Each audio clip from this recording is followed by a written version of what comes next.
C'est vrai que c'est plus facile de dire que l'enfer c'est les eaux. Je n'ai qu'une seule certitude. Bonjour Maëlle, Bonjour Rebecca, ça va? ça va et toi? Ça va. Aujourd'hui, je voulais parler d'un sujet qui est peut-être un peu touchy. Vas-y, on t'écoute. Parler des travailleuses du sexe. Lundi, en fait, j'ai regardé un film qui s'appelle Anora, très très bon film d'ailleurs.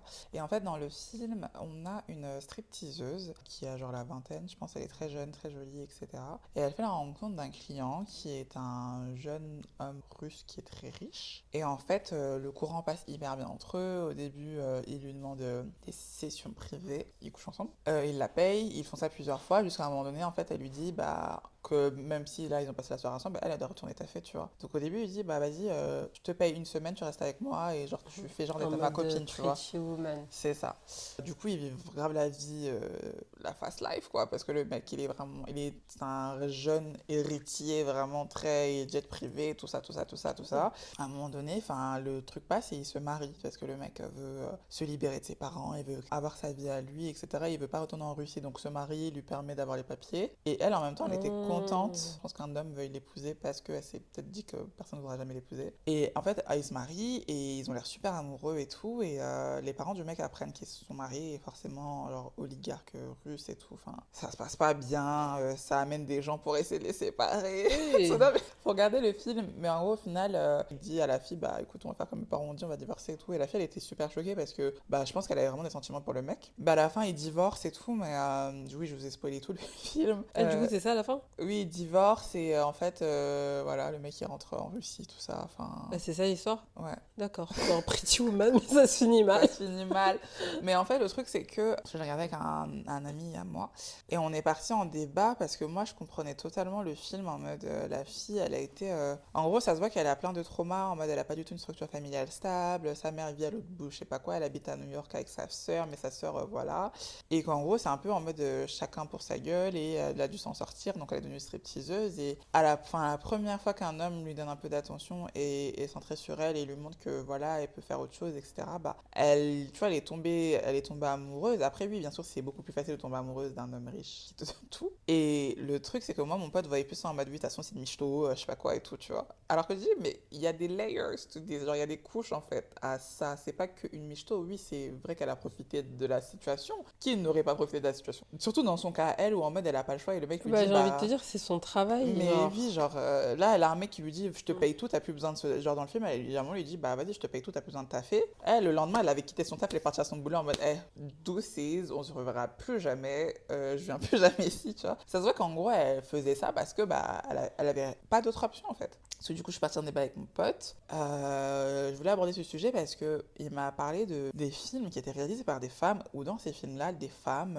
blanches, de classe Toujours. aisées, décidaient du jour au lendemain, Toujours. pour pimenter un petit peu leur vie, d'aller s'essayer à la prostitution, d'aller dans des maisons closes, etc. Et que dans ces films-là, en fait, était dépeint une image hyper féministe, des femmes qui reprennent possession de leur corps. Et que du coup, il y avait une entraide entre femmes, on se soutient, on est là, on traverse les mêmes galères. Et que du coup, ça donnait cette image-là. Et quand il m'a dit ça, j'étais là en mode, attends, ça existe vraiment ça? Et genre, il y a des gens qui regardent ça. Il m'a dit oui et tout, enfin, c'est des trucs qui sont acclamés et tout. J'ai dit, mais attends, qui acclame ça? Genre, là, c'est totalement une manipulation. Déjà, le fait que ça soit réalisé par des femmes, voilà.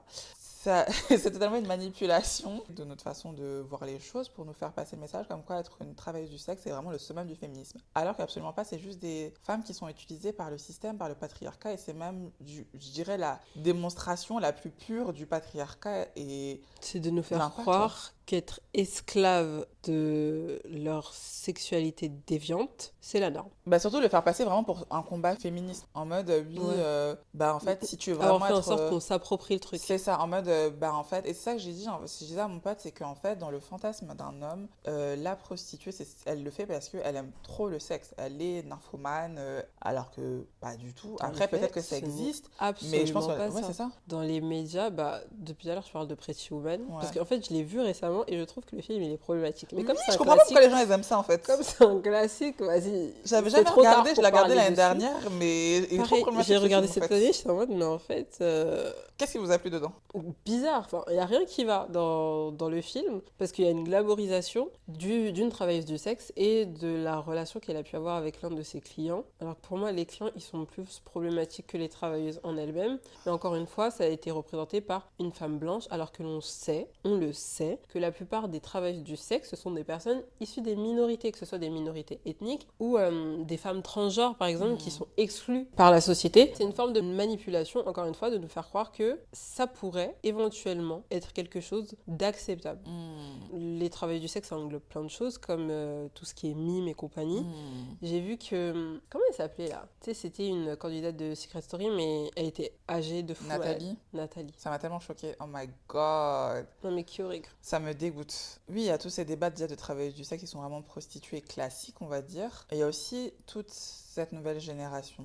Mais attendez, avant qu'on parte sur les débats de OnlyFans et de Mime, je voulais d'abord juste dire que, par exemple, pour les travailleuses du sexe qui sont des prostituées classiques, il y a ce fantasme-là, en fait, de l'homme qui va aller vers une travailleuse du sexe en pensant que, bah, lui, pour lui, c'est la facilité parce que, du coup, il a peut-être pas envie de avoir un rapport avec une femme, il se dit que c'est trop d'efforts, en mode, il doit l'emmener dans des dates, il doit payer pour ci, payer pour ça, alors que là, en fait, il peut juste payer pour avoir du sexe, et il se dit que, de toute façon, c'est donnant-donnant, puisque la femme, elle a ce qu'elle veut, entre guillemets, parce qu'il se dit qu'elle aime trop ça. Et j'ai vu le témoignage d'une travailleuse du sexe qui disait qu'en fait, elle avait vraiment parlé avec un mec pour échanger, en mode pour savoir pourquoi lui venait, parce qu'en gros, c'était pas du tout un mec, c'était un mec totalement lambda, tu vois, il avait une vie normale, et elle voulait vraiment savoir, genre, pourquoi lui venait faire ça, parce que, bah, elle comprenait pas pourquoi il n'allait juste pas vers des filles et avoir des rapports normaux. Et le garçon lui explique que juste, en fait, il a la flemme, donc il préfère aller vers des travailleuses du sexe, et aussi, il pensait que pour elle, de toute façon, c'était bien parce qu'elles aimaient ça. Et c'est là que la fille lui a dit, bah non, enfin, du coup, non. On n'a pas le choix. La majorité du temps, tu es dans une situation où tu as des proxénètes, où tu es sous emprise, tu es dans la violence. Et Si c'est tu pour le ça fais pas, que tu pour vas moi, mourir. le consentement dans le cas de la prostitution, Il n'y en a pas en fait. il n'y en a pas réellement. C'est pas un choix. On a l'exemple de Anora, c'est ça? Anora, oui, le film. Anora, mais dès qu'elle en a eu L'occasion, elle est partie. Ouais. Elle est partie. Alors qu'il y a plein d'autres personnes, même si il y a un mec qui est là pour subvenir à nos besoins, on va pas abandonner notre travail parce qu'on a un mec qui a de l'argent, quoi. Enfin, C'est non. ça, et en fait, pour moi, tous ces films-là qui ont pu être réalisés, qui ont été réalisés, c'est juste pour, on va dire, ancrer ce message-là que, entre guillemets, le travail du sexe, c'est bien, c'est féministe, c'est machin. Tout ça, en fait, tout ça, ça crée ça, et ça, je On trouve peut ça... vivre des histoires d'amour Oui, non, aussi, mais oui, avec genre... nos clients. What Voilà. the fuck, genre ça invisibilise les femmes qui du coup n'ont pas le choix, qui bah en fait elles sont pas forcément heureuses dans la vie. Je sais pas si t'avais vu, il y avait une fille sur TikTok, je crois que je la vois plus du tout, mais en gros c'était une ancienne travailleuse du sexe, c'était une anglaise. Et en gros c'est une ancienne travailleuse du sexe qui justement avait arrêté, et en gros elle filmait un peu toute sa reconversion professionnelle, son retour à la vie. Et en fait cette fille-là, elle avait que des traumas. Enfin pareil, elle s'est retrouvée dans cette situation un peu parce qu'elle avait un contexte familial un peu compliqué, et en fait elle s'est retrouvée dans ça parce qu'elle avait plus vraiment le choix, elle avait elle avait fait des mauvaises rencontres, etc.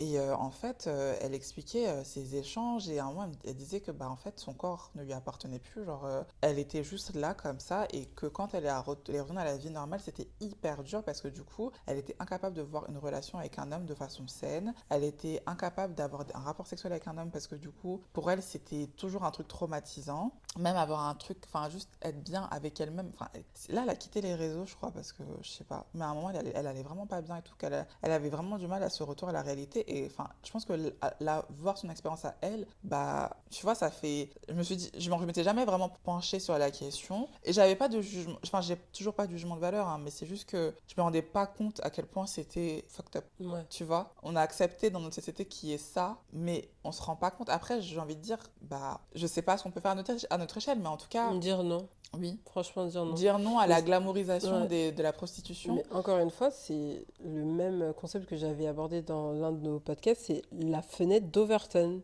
En mode petit à petit, notamment avec des films qui nous font croire que c'est un métier comme un autre, après tout. Oui, elles le font parce que c'est dur, mais ça reste un travail comme un autre où on peut trouver l'amour à travers ce travail. Quand on a des personnalités publiques comme Nathalie, qui prône ça à travers diverses interviews ou son propre compte TikTok, petit à petit, t'intègres ça dans ton paysage et tu te dis, en vrai, pourquoi pas, quoi. Enfin, elles font ce qu'elles veulent. On est dans un pays libre. Si elles ont envie de se donner à plein d'hommes, soit. C'est la liberté, c'est le féminisme, c'est ça. Alors que non. Pas du tout, vous êtes juste exploité par le système. Mais le truc, c'est que, ce qui est terrible avec notre génération, c'est justement l'arrivée de ça sur les réseaux sociaux, l'arrivée de plateformes comme Mime et OnlyFans, c'est que on te fait passer ça pour le truc en mode tu es une femme entrepreneur.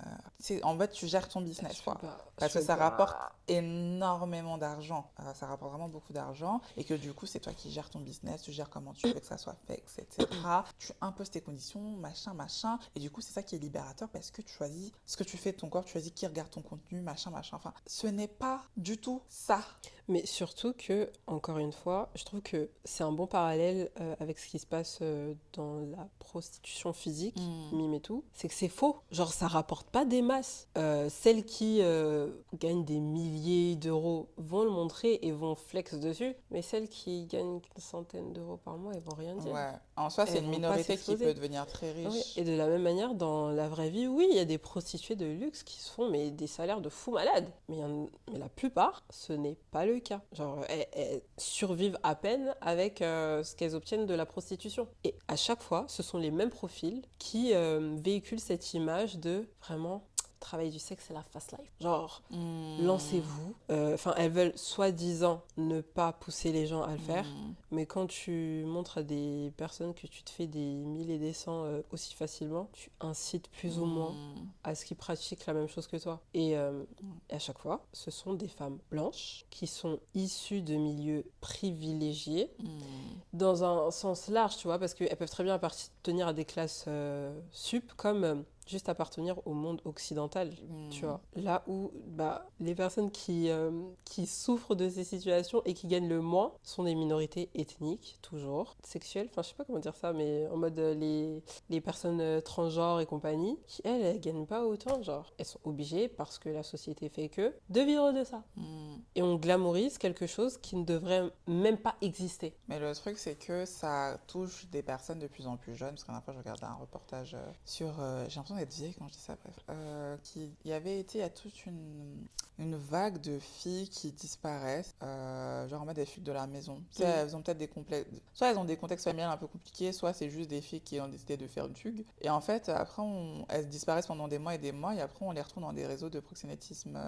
Je sais pas si t'avais vu ce reportage, mais en gros, c'est vraiment un... Ça me dit un truc. Et en gros, c'est des gens qui sont dans les appartes, et les filles sont dans les chambres. Mais c'est des mineurs, du coup. C'est des mineurs, c'est ça. Mais en gros, dans le reportage, ça disait que des fois, c'est pas forcément des filles dans des contextes familiaux compliqués. C'est juste aussi des filles qui sont poussées par les réseaux sociaux parce qu'elles voient leur influenceuse préférée avoir des sacs à 10K, des voyages, des machins. Et elles, alors qu'elles ont... en gros, elles ont une vie tout à fait normale, elles manquent de rien. De façon vraiment, tu vois, elles ont à manger, elles ont un toit sur leur tête, elles ont vraiment une vie normale. Leurs parents sont pas super riches, mais ça va, tu vois. Et en gros, elles veulent vraiment tellement vivre dans le luxe qu'elles se disent, je vais commencer ça.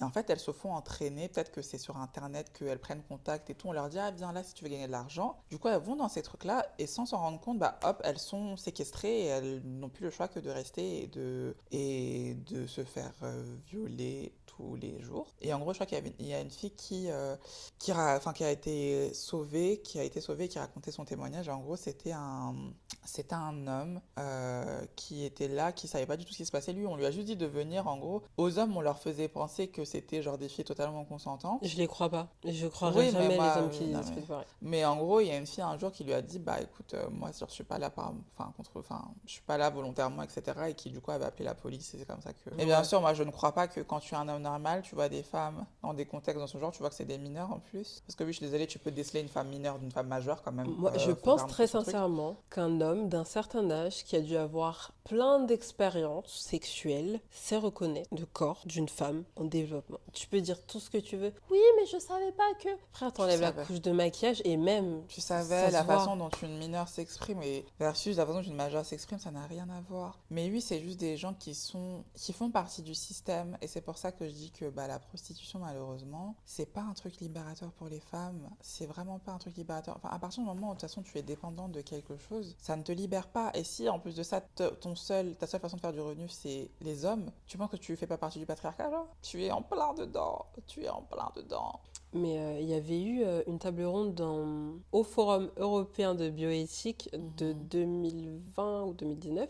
Ils avaient abordé ce sujet. Il y a eu une table ronde sur le sujet.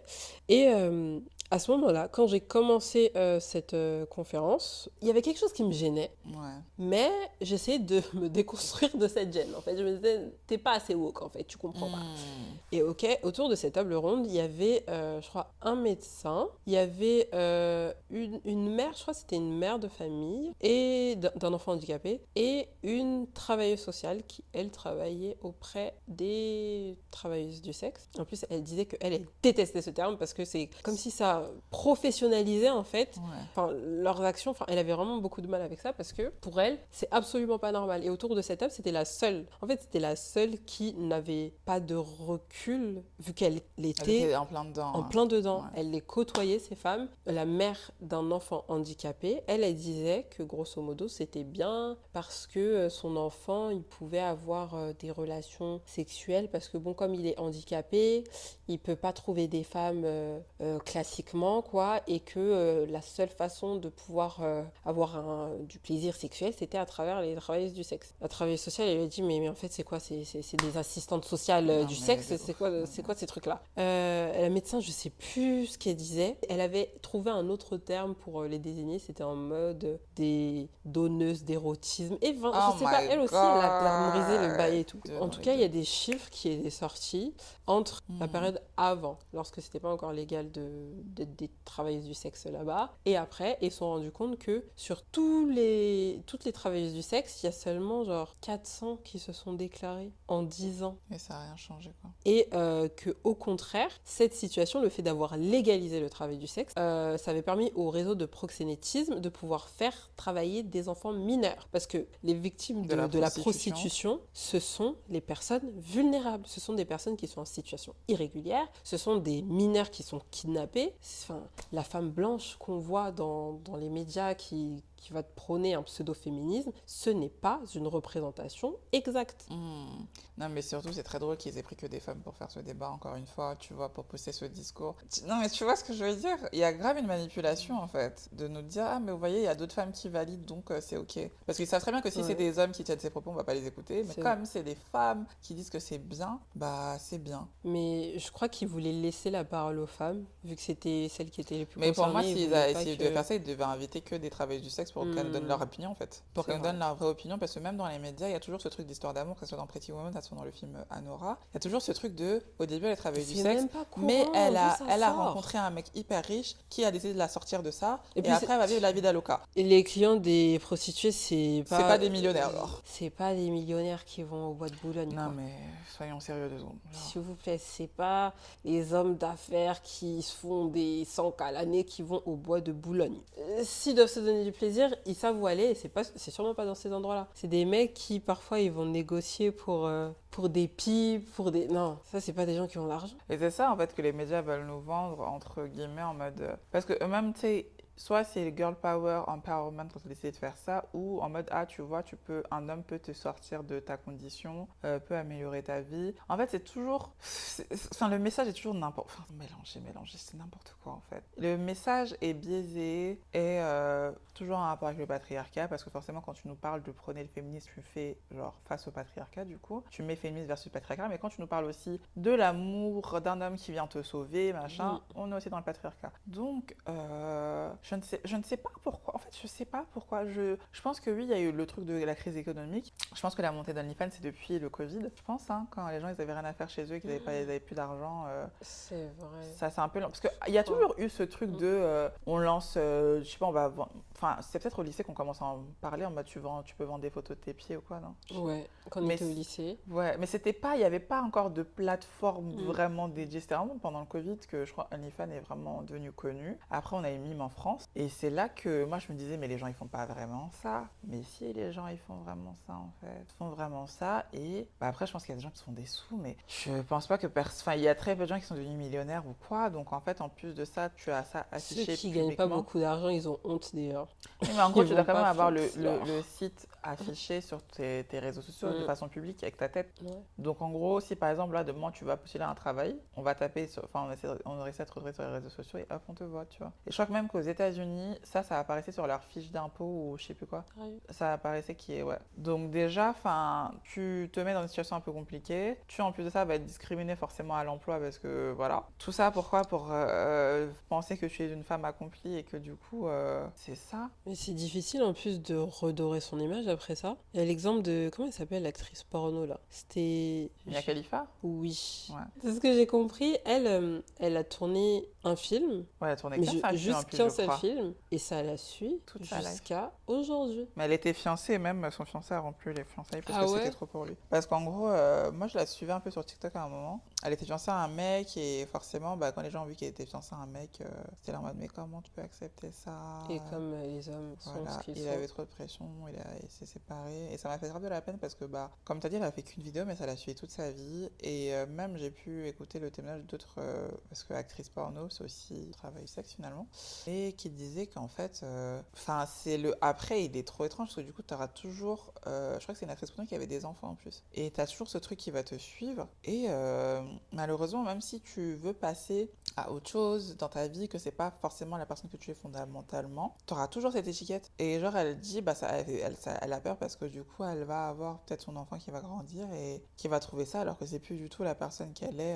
D'ailleurs, je sais pas si les actrices porno, est-ce qu'elles aussi, elles sont un peu dans le même truc en mode d'être forcées, tu vois? Si. Je pense. Bah, je sais que y en a qui, tu sais, prennent des substances et tout, hein. Oui, c'est vrai. Genre avant de filmer. Mais pour moi, c'est le même monde. Parce que il y a un peu la face immergée de l'iceberg, c'est ça? Attends, La j'ai face vu. cachée. Non, la face au-dessus, c'est quoi? Révélée? Ah non, non. La face. Non, immergée, c'est quand t'es C'est dans en l'eau. dessous. Ouais, c'est en dessous. Mais la face qu'on voit. Je sais pas. On l'appelle La pas, je crois. Bon, en gros, Mais la si. face visible. Je sais Oui, voilà. Ok. Mais du coup, il y a la face visible de l'iceberg où, bah, je sais pas, je crois qu'il y a le porno classique, pas. quoi. Et la face cachée où il y a tous ces réseaux de pédocriminels, de personnes qui sont kidnappées. Enfin, il y avait eu le reportage Arte sur le sujet, sur la pédocriminalité. Ouais. Putain, un truc, ça m'énerve trop. Et comme d'habitude, c'est toujours le même schéma, des hommes blancs en Occident qui entrent en contact avec des mères de famille dans des pays du tiers-monde. Et ils vont leur faire des demandes en mode...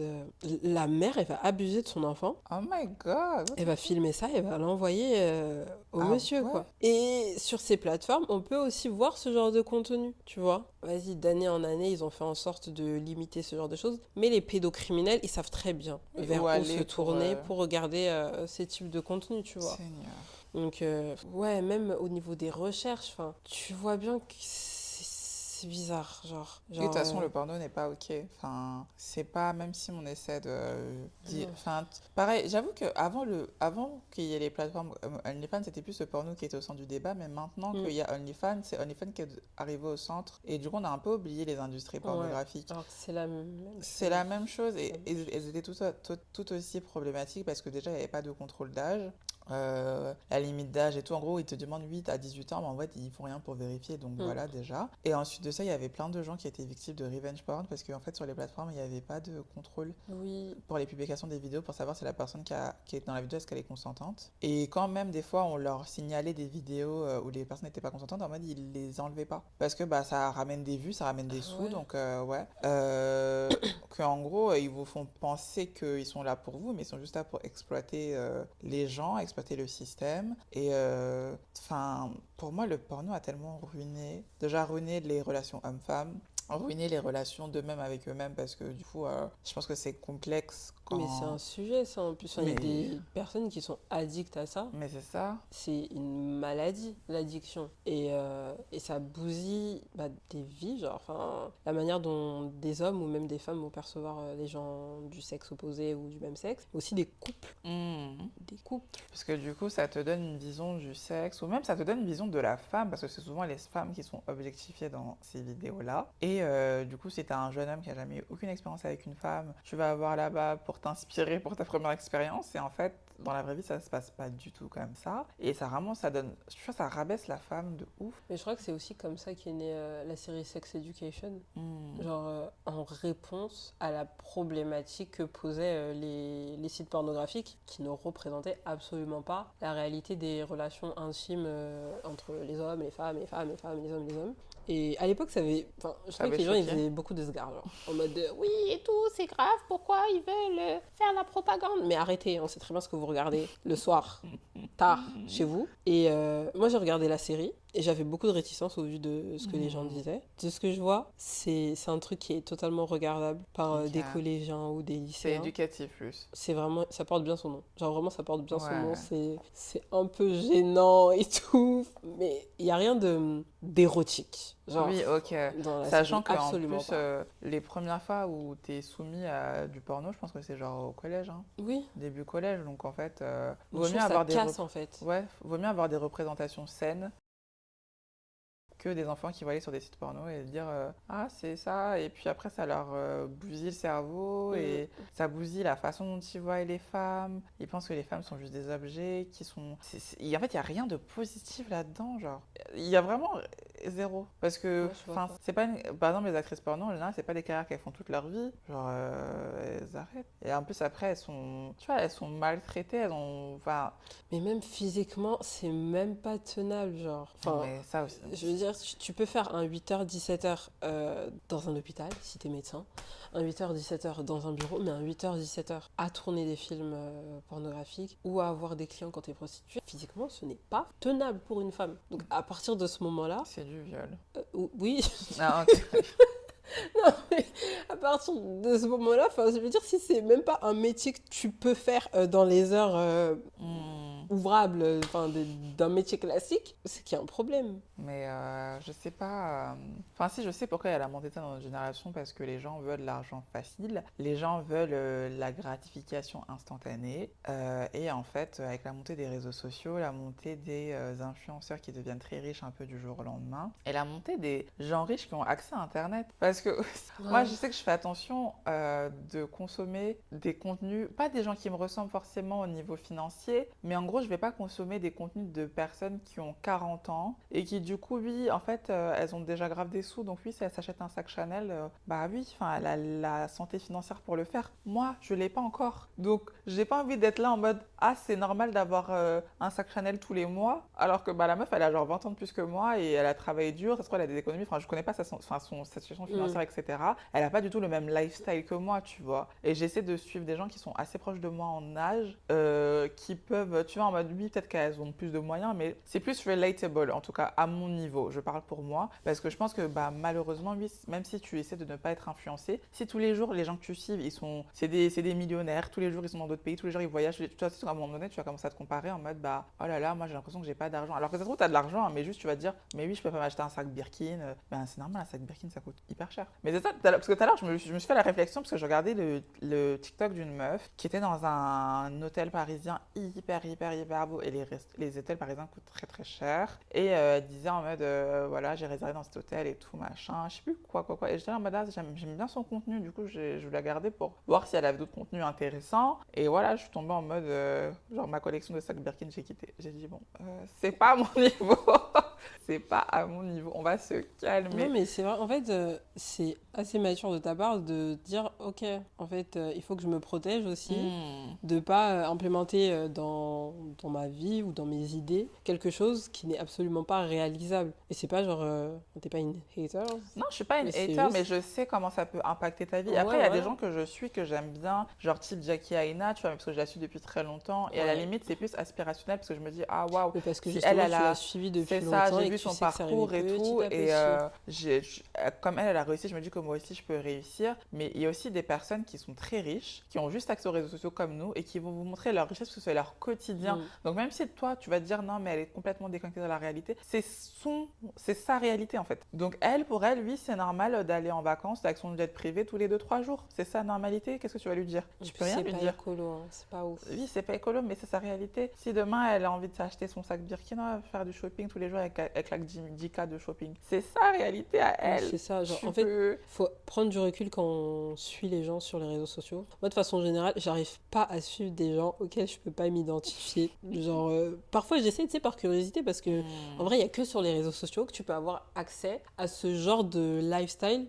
Parce que dans les faits, il n'y a pas de millionnaires autour de moi. Ah. Et il y a que sur. Ah, toi, t'en as? Non, non, non. Je relatais ça. Ok. Et du coup, il n'y a que sur les réseaux sociaux que tu peux avoir accès à tant de vies diverses et variées. Mais franchement, sur le long terme, ça m'ennuie. Donc j'abandonne. Mais pour ceux qui sont peut-être un peu plus vulnérables, ou tu sais, la génération d'après, ceux qui sont nés dans Internet. Parce que Ah, nous, on oui. a connu le monde sans Internet, tu vois. Donc je pense Ouais, c'est vrai. on a assez de recul pour savoir que elle extrapole un peu ce point, ou elle montre qu'une partie de sa vie, ou Oui, ci, ou ouais, ça. ouais. Mais ceux qui sont venus après, bah, ils voient pas tout ça. Enfin, les plus petits, du coup, ils voient pas tout ça. Et il y a comme une uniformisation des lifestyles qui peut donner l'impression que, bah, comme tu as dit, avoir un Birkin, c'est la norme. Avoir telle collection de vêtements, c'est la norme, etc., etc., etc. Alors que pas du tout. Si tu sais que ce n'est pas ton lifestyle et que tu peux facilement être amenée à être envieuse ou mal, franchement, laisse. Mais Laisse. en vrai, c'est vrai que ce que tu dis, t'as totalement raison dans ce que tu dis parce que bah, nous, on a été élevés avec le truc de bah, tu vis avec tes moyens et en gros, plus tu vas grandir, plus tu auras d'argent et plus tu pourras te permettre certaines choses. Genre, il y a des étapes dans la vie en fait. Au début, tu commences en bas et puis ça s'améliore. Genre, il y a un phénomène dans le monde de la skincare où des meufs qui ont genre 10 ans, 11 ans, des adolescentes, des jeunes Ça, j'ai adolescentes, pas compris. qui vont par exemple s'acheter, enfin non, c'est leurs parents qui va leur acheter la skincare de luxe. Genre, tu vois, des trucs Drunk Elephant qui coûtent Ouais. une blinde, etc. Et vraiment, il y avait c'était un phénomène. Ouais. Les petites filles débarquaient à Sephora, s'achetaient des trucs à genre 60, 100 balles et tout. Enfin, et j'étais là en Alors mode, que même les dermatos sont en mode, mais elles pourquoi n'ont pas c'est besoin. ça? Et tout ça, c'est à cause des réseaux sociaux parce qu'elle voyait des femmes sur les réseaux sociaux faire leur skincare. Mais c'est des femmes plus âgées que vous. Et le fait que les parents acceptaient ça, genre comment, moi, si j'allais leur âge, je dis à ma mère que je veux une crème qui coûte 100 euros, elle allait me regarder comme ça.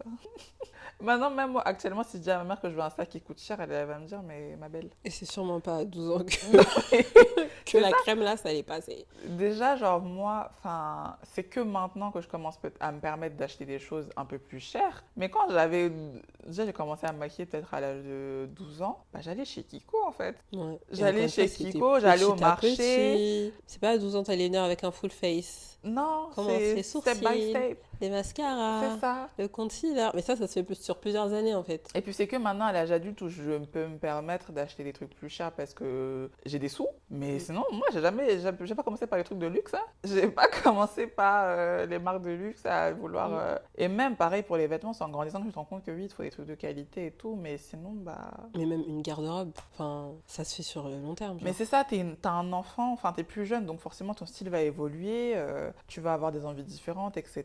Tu sais pas à 15-16 ans que tu dois avoir un placard hyper rempli. C'est complexe. Après, je peux comprendre que cette génération, du coup, est née dans ça et n'a connu que ça et a beaucoup de mal à prendre du recul parce qu'en fait, c'est leur normalité aussi, tu vois. Mais je sais pas si c'est aux parents de monitorer ce que leurs enfants regardent, ça serait pas mal aussi, même si les parents ne peuvent pas tout contrôler à 100%. Je pense qu'ils sont dépassés en vrai. Je pense que nous aussi, on atteindra nos limites avec nos propres enfants. Ah, mes enfants, ils n'auront pas de téléphone avant un certain âge. Moi, je sais pas. Moi, Je j'aimerais pense bien, aussi. en fait, j'aimerais bien montrer à mes enfants que la normalité, ça existe. Ouais, j'aimerais bien qu'ils profitent du monde réel. Oui, tu sais, genre, en fait, dehors du téléphone. mais on avait ce débat avec ma mère, c'est que par exemple, les nouveaux parents maintenant, ils sont tellement dépassés qu'ils vont très vite introduire les écrans dans le monde dans la vie de leurs enfants, juste pour que les écrans, entre guillemets, gardent leurs enfants quand eux peuvent pas le faire. Ouais, mais non. Sauf que les études ont montré que quand tu soumets un enfant de moins de 2 ou 3 ans à des écrans, ça bousille complètement son cerveau. Il a plein de retard, il n'arrive pas à parler, il n'arrive pas à juste avoir la mobilité comme tous les autres enfants. Et que du coup, tout ça, ça a créé forcément une dépendance aux écrans justement un enfant qui peut très bien vivre sans. Enfin, nous, quand on était petits, on allait jouer dans la rue, c'est quoi. ça. On allait jouer dehors. Moi, je me rappelle quand j'étais petite, je pouvais aller sur l'ordinateur, mais en mode c'était limité, c'était que le week-end, c'était quelques heures, et après, hop, c'était fini. Pareil pour absolument tout, pour la télé, pour machin. J'en suis pas forcément morte et je me rappelle pas de l'avoir mal vécu. Enfin, les gens sortent. Après, je pense que les enfants d'aujourd'hui ne sortent plus. Je pense que c'est ça le problème en fait. Ils sortent plus. Ils ont pour comparaison ce qu'ils voient sur Internet. Toi, ça te dérangeait pas à l'époque parce que tu pouvais pas vraiment te comparer avec tes copines. Elles sont c'est chez vrai, elles, tu t'en c'est sais vrai. rien. Alors qu'aujourd'hui, t'as juste à scroller et te rendre compte que elle a ça et tout. Elle a un portable, elle a une tablette, elle regarde la télé. Moi, je peux pas regarder cette série comme elle. C'est Elle peut regarder tellement. cette série, Oh c'était à my 20h. Moi, à partir de god. 20h, je peux plus regarder. Et du coup, ça te bousille le crâne. En fait, ça te fait intégrer des normes qui ne le sont pas réellement parce que chaque famille a sa propre façon de fonctionner, chaque pays, enfin bref. Et il y a une personne qui disait, ça c'est un gros parallèle, hein, que on est une génération qui sommes trop pressés, genre on fait tout à l'envers. Et donc là, pour revenir à la garde-robe, genre des petits de 16 ans qui veulent avoir des big garde-robes, alors que en fait, les garde-robes de nos mamans par exemple, elles l'ont fait sur des décennies, tu vois. Avant, on portait les appareils dentaires et ensuite on mettait la gouttière. Maintenant, c'est l'inverse. Ouais, Maintenant, c'est on met vrai. directement la gouttière et tout. Enfin, on est une génération, on est super pressé, on saute les étapes, on saute les étapes, on saute les étapes, parce que sur Internet, on ne voit que les résultats. On voit pas le parcours de la personne. Ouais. Il faut sortir, en fait, il faut aller toucher un peu d'herbe, voir à quoi ressemble le monde réel. Et être entouré de gens qui sont normaux aussi, parce que je pense que vous êtes entouré de gens qui veulent juste vivre pour les caméras, forcément. Vous allez être attiré par cette façon de penser. Mais je n'arrive pas à comprendre. Parce que bien sûr, oui, on est tous sur les réseaux sociaux, on a tous, voilà, mais il faut savoir éteindre ton téléphone et se dire, ok, ça c'est pas la vraie vie, genre. Tu vois, cette personne, quand elle a fait sa vidéo, elle a fait tout un setup, elle a fait tout un script, machin. Si ça se trouve, elle a reçu les produits gratuitement. Si ça se trouve, parce qu'il y a aussi le phénomène d'une meuf qui s'était endettée pour montrer qu'elle avait justement cette vie de luxe, les sacs, machin et tout. Et les dettes étaient tellement colossales qu'elle s'était suicidée en fait. Donc il y a des gens qui fake déjà le lifestyle pour vous montrer qu'elle est assise à son dedans alors que pas du tout. Et en fait, vous ne savez pas ce que les gens vivent vraiment. Dites-vous toujours ça. Vous ne connaissez pas les gens dans la vraie vie. Vous les côtoyez pas au quotidien. Vous ne savez pas ce que c'est d'être eux. Ne vous comparez pas. Et en fait, pour moi, il faut juste essayer d'être reconnaissant avec ce qu'on a déjà. Ou bien, tu vois, à la limite, tu te compares avec des gens qui te ressemblent un minimum, tu vois. Mais il faut que ça soit positif. Faut pas que ça soit genre la jalousie, tu vois. C'est ça. Faut que tu te dises, elle a eu ça. Ok, ça veut dire que moi aussi, je peux avoir ça. Mais pas dans le sens où, elle a eu ça, moi aussi, je vais avoir ça. Pourquoi pas moi, je veux, tu vois. Voilà. Mais plus ça soit genre vraiment aspirationnel. Exactement. Genre moi, par exemple, je sais que je suis beaucoup de femmes entrepreneurs qui sont plus âgées, qui montrent peut-être leur parcours et elles montrent les galères, ce que c'est d'être entrepreneur. Et moi, je suis ça parce que je me dis, waouh, c'est vraiment bien. Elles ont réussi à le faire, elles ont réussi à entreprendre et tout. Alors qu'elles sont pas très âgées, elles ont genre peut-être 35, un truc comme ça. Et je me dis, ok, genre c'est pas mal ce qu'elles arrivent à faire. En fait, c'est beaucoup plus accessible que ce que je pensais d'avoir une entreprise qui fonctionne, etc. Et c'est pas en mode, oh là là, je vais tout faire pour faire un business maintenant parce que, tu vois ce que je veux dire? Je vois très bien ce que tu veux dire. En fait, là, je suis en train de penser à tous ces vendeurs de rêves des réseaux. Tu vois, quand ils veulent vendre leurs trucs ou leurs idées, ils auront tendance à dire, tu as envie de quitter ta vie de merde. T'as pas envie d'avoir la même vie de merde que tous les autres. Tu veux être indépendant financièrement et tout. Tu dois faire ça, ça, ça, ça, ça. Et il y a cette idée que la vie normale est une vie méprisable. Ouais. La vie de mes parents n'est pas si méprisable que ça. Ils vivent plutôt bien. Hein. Et ça, c'est à cause des réseaux sociaux, encore une fois.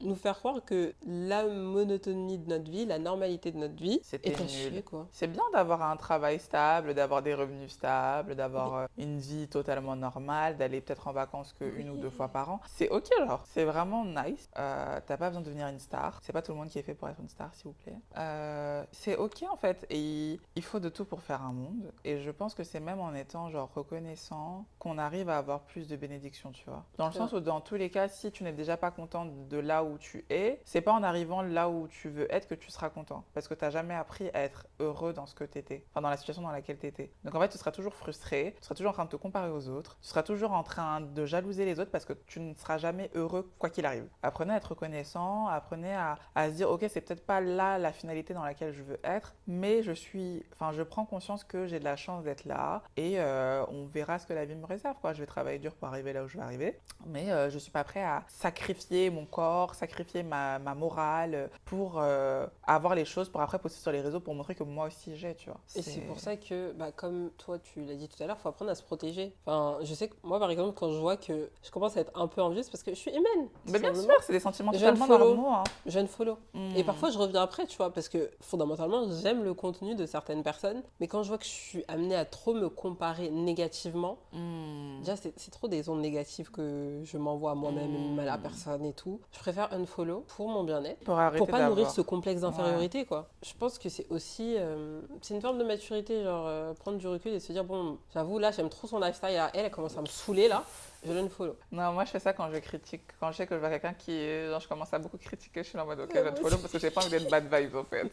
Genre, pour moi, les gens que je suis sur internet doivent que m'apporter de la positivité en mode soit de l'inspiration, soit machin et tout. Mais dès que quand tu commences à me saouler, je t'unfollow parce que j'ai pas envie d'être dans la négativité. Pour moi, les réseaux ça doit que être la positivité. Sachez que vous pouvez personnaliser vos réseaux sociaux pour qu'ils vous servent et pas l'inverse. Vous ne subissez pas le contenu en fait. Vous êtes toujours le maître de ce que vous regardez. Vous pouvez tout faire pour que par exemple les gens que vous suivez, ça soit des gens positifs, qui vous apportent... Voilà, moi quand il y a quelqu'un qui commence à être bad vibe, je suis en mode... Bye. Ou même moi quand je vois que je commence à avoir ce truc en mode elle fait ça, ça m'énerve, j'en peux plus, unfollow. C'est bon. Je suis pas sur internet pour m'apporter de la négativité. Mais de toute façon j'ai l'impression qu'avec l'âge, on est de moins en moins focus sur internet. Enfin, même si nous c'est pas notre cas parce que créatrice de contenu et tout, mais tu décentres un peu la place des réseaux sociaux. Genre je sais pas comment dire, mais en mode moi je suis là en mode personne va me faire chier sur mon téléphone si j'ai pas envie de jeter mon téléphone en fait. Ouais, c'est ça. C'est vraiment... fait, je suis là pour enjoy. Donc, c'est ça, it's not that deep. Je vais aller parler aux gens dans la vraie vie. Je vais aller lire un livre, genre chill en fait. Je suis pas matrixée. Bon, moi j'avoue que parfois si. Mais le simple fait de le conscientiser, oui. Je trouve que ça montre qu'il y a une évolution par rapport à avant, où tu es un peu passif à ce que tu reçois et peut-être un peu trop impliqué dans toutes les informations que tu reçois. Genre là, pour revenir à ce qu'on disait tout à l'heure. Oui, parce qu'on a un peu dévié, mais je pense que tout est lié dans tous les cas. Voilà. Tout est toujours lié de toute façon. Lié, mais... Nous ne sommes pas des complotistes, mais je pense que il faut faire attention à ce que vous consommez, mais que ça soit même dans les films. En fait, moi, j'ai cette habitude que ma mère m'a donnée, c'est-à-dire quand j'étais petite, on allait regarder un film à la télé, elle allait toujours me demander c'est quoi la morale? Qu'est-ce que tu as compris du film? Toujours. Et elle le fait toujours actuellement. Et d'ailleurs, en fait, je me rendais pas compte qu'elle l'a toujours fait toute ma vie. Maintenant, quand elle le fait, c'est tellement obvious que genre, je trouve ça un peu ridicule qu'on en parle, mais c'est vrai qu'elle a fait ça toute ma vie. Du coup, ça fait que moi, j'ai toujours eu un regard critique sur tout ce que je consommais. Ce qui fait que pour moi, maintenant, c'est totalement logique et normal de critiquer et de me dire ok j'ai regardé ça mais quel était le but derrière, à quoi ça sert, à qui ça sert, qui est le produit, qui est le, tu vois, parce qu'elle l'a toujours fait, elle était là en mode c'est quoi la morale du film. Ma mère elle n'était pas aussi deep que moi je le suis actuellement, tu vois, mais il y avait déjà ce truc en mode pourquoi on a regardé ce film, qu'est-ce que ça t'a apporté, positif, négatif, débat, tu vois. Mais c'est trop intéressant, je pique. Ouais, non mais et franchement c'est grave bien parce que même bon maintenant le voit au cinéma elle me dit tu as pensé quoi je suis là maintenant mais vraiment elle veut toujours faire des débats sur les trucs, moi je suis là en mode juste regarder le film chill, tu vois. Mais j'aime bien parce que j'avais vu un TikTok d'une meuf qui disait ça en mode on est parti regarder un film, maintenant c'est parti pour 1 heure de débat avec ma mère et je suis là en mode putain je pensais que j'étais la seule en fait. Mais c'est vrai que c'est grave bien parce que ça te pousse à réfléchir et pas juste consommer pour consommer. Après, j'avoue, des fois, on consomme juste pour consommer. Genre là, je suis fatiguée, j'ai envie de regarder un truc, qui va juste me permettre d'être déconnectée et c'est tout. Mais c'est vrai que la majorité du temps, quand même, il faut faire attention à ce que tu consommes parce que ça va forcément t'influencer d'une façon ou d'une autre. Même si au début, tu te dis non, moi, je suis pas du tout influencée par les réseaux sociaux. On est tous influencés par les réseaux sociaux ou par les médias qu'on consomme, ce qu'on voit à la télé. Vous inquiétez pas que les pubs que vous voyez à la télé, sur les internet et tout, tout est calculé. J'avais fait un truc à Canal. J'avais été une visite à Canal grâce au taf. Et en gros, ils t'expliquaient qu'ils arrivent à analyser le contenu que les gens regardent, des séries à la télé, etc., les chaînes qu'ils regardent, et du coup, à cibler la pub qui poussera ces gens-là à la consommation. Et en fait, je savais déjà que c'était possible sur Internet, parce que oui, c'est plus facile, mais qu'ils puissent le faire à la télé, à travers des chaînes ou à travers des séries que tu regardes, pouvoir te pousser le contenu qu'ils savent qui va te toucher en termes de publicité. Guys, c'est crazy. Tout est calculé. Voilà, tout est calculé, absolument tout. Donc, oui, je suis d'accord. Enfin, on va peut-être en reparler dans plein d'autres podcasts. Ne soyons pas les personnes bêtes qu'ils pensent qu'on est. Voilà, on n'est pas des idiots sociaux. Il se passe plein de choses. Enfin, on parle trop comme des complotistes. On parle trop comme des complotistes.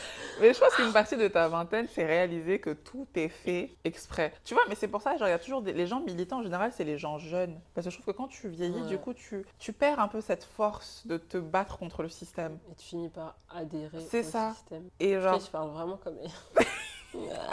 Non, mais c'est vrai que tous les mouvements, ça a toujours été fait par des personnes qui étaient dans leur vingtaine, dans leur C'est trentaine, vrai. qui se sont rendues compte de choses et qui étaient genre fatiguées, tu vois. Et je pense qu'on est totalement dans ça. On se rend compte de plein de choses. On est là, en mode, mais c'est incroyable. Genre, est-ce que les gens peuvent ouvrir les yeux, s'il vous plaît? Genre, Et est-ce qu'on peut... surtout que nous, je pense que les jeunes de façon générale, notre téléphone c'est devenu l'extension de notre main. Donc on passe notre temps sur les réseaux sociaux. Et pour les personnes qui travaillent en communication, je pense qu'ils savent pertinemment que tout est calculé.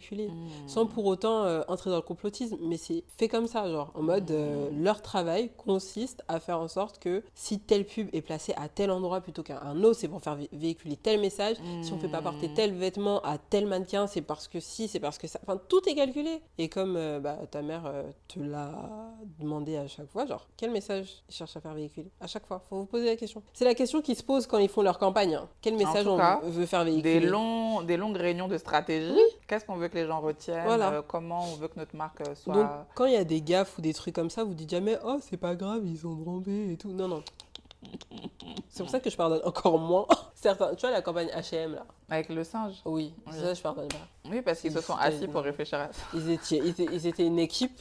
Et dans toute l'équipe, il n'y a personne qui s'est dit ça peut être un Mais peu c'est raciste. souvent comme Là, ça, allez, c'est souvent comme ça, on va pas se mentir. Maintenant, ils font beaucoup plus attention, mais c'est souvent comme ça. On va parler de mes Hops Original, le slip français. Je suis très contente que cette marque faille. Je suis très heureuse. Vraiment, la justice de Dieu. Voilà.